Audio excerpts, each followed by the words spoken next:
Just letting you know we're here. It's Sunday. I got both my trucks out. So what we're gonna do today is take care of this open space from where the stairwell used to be.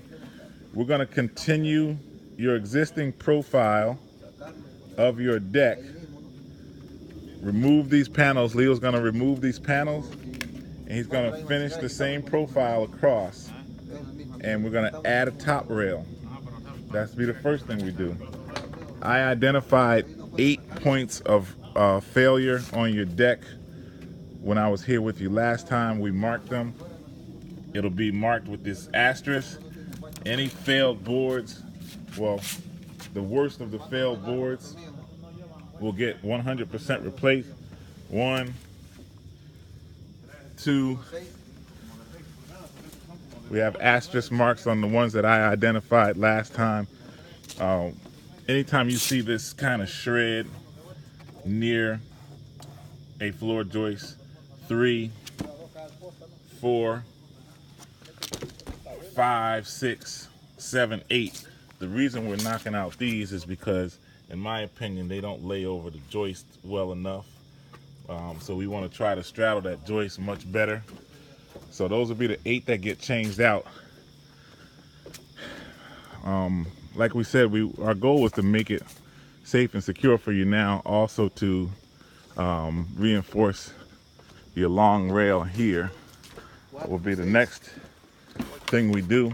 We're gonna put some shims underneath this railing and then tie some lag bolts in it to make it a little more stable. Well, as long as the span is, there'll always be somewhat of a shake on them, but the goal is to minimize it and strengthen more than we can. I guess after all your inside work is done, I would love to be the guy to stain this for you and pressure wash it and get it looking good for you. We can put deck over on it, which is a polymer epoxy stain. Comes on a lot more solid and goes down into the pores of the wood, because your deck really isn't bad. I mean, this is pressure treated wood and it's strong. I mean, it's a strong deck. Wood is always living and breathing, so there will always be somewhat of a perception that just because you see it dingy, that is rotten, and it's not. It's stable, quite stable in my opinion, and does not by any means need to be torn down or anything. When we were looking today, we saw, if you look at some of the wave that you see on your top rail, eventually we can do things to improve that without tearing it down. Also, notice how this 2x4 is kind of convex or concave.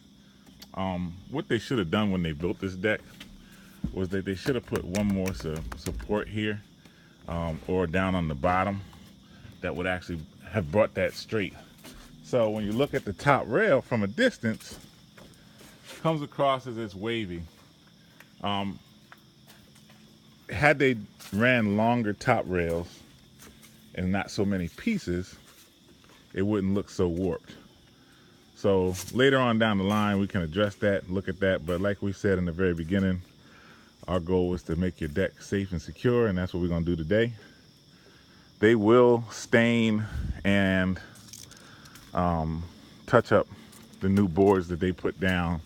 And then once all your work on the inside is done, then you can worry about staining your deck later. On your dormer, that bottom trim, the green one you can hardly see, we're gonna go ahead and change that out. It's got a split in it. I was a little concerned about that, as well as this one up on the side also. The color of this house, I think it's called Svelte Sage. So Leo's gonna get that taken care of as well, and we should be good to go. Call you later, or you call me. Thanks.